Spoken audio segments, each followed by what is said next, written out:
Assalamualaikum warahmatullahi wabarakatuh. Selamat pagi ya anak.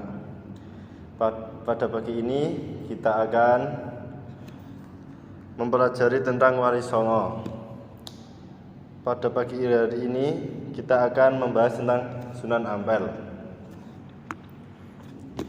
Yang pertama yaitu biografi Sunan Ampel atau yang disebut juga dengan Raden Muhammad Ali Rahmatullah. Sunan Ampel dikenal dengan Raden Rahmat. Nama aslinya yaitu Ali Rahmatullah. Ayahnya bernama Syekh Ibrahim As-Samarqandi, seorang ulama asal Samarkand atau Asia Tengah. Ibunya seorang putri raja bernama Candrawulan dari kerajaan Campah atau Kamboja. Sedangkan silsilah keturunannya bersambung sampai Rasulullah SAW melalui jalur Husain bin Ali bin Abi Thalib dan Fatimah Az-Zahra binti Rasulullah. Raden Rahmat datang ke Pulau Jawa bersama ayah dan saudara orang tuanya Ali Murtado dan Raden Burere yang sebelumnya tinggal di Campah. Mereka datang bersama sejumlah kerabat.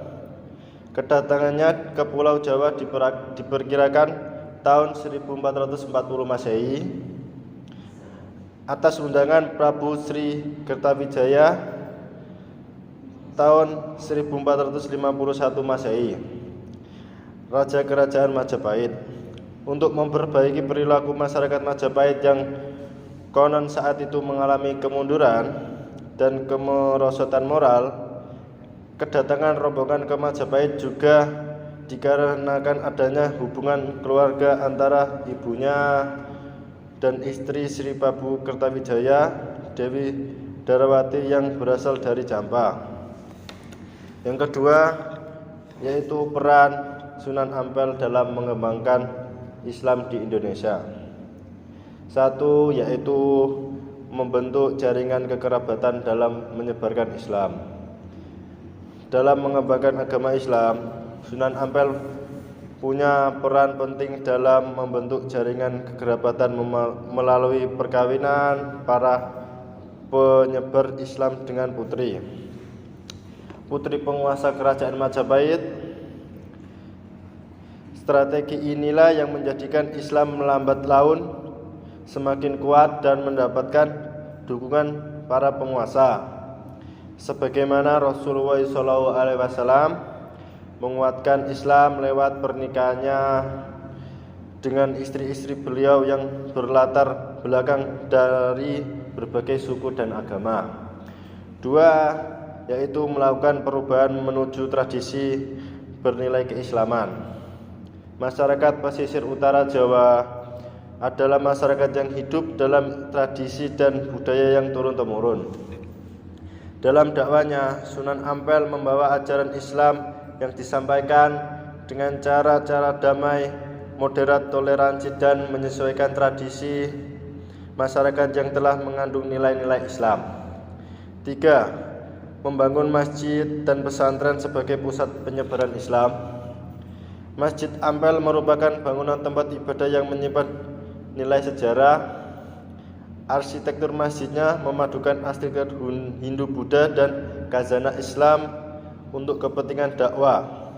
Model atap tumpang pada masjid menggambarkan adanya akulturasi budaya Islam dan Hindu-Buddha. Tiang-tiang masjid masih kokoh hingga sekarang. Yang ketiga yaitu sikap positif dalam pribadi Sunan Ampel. 1.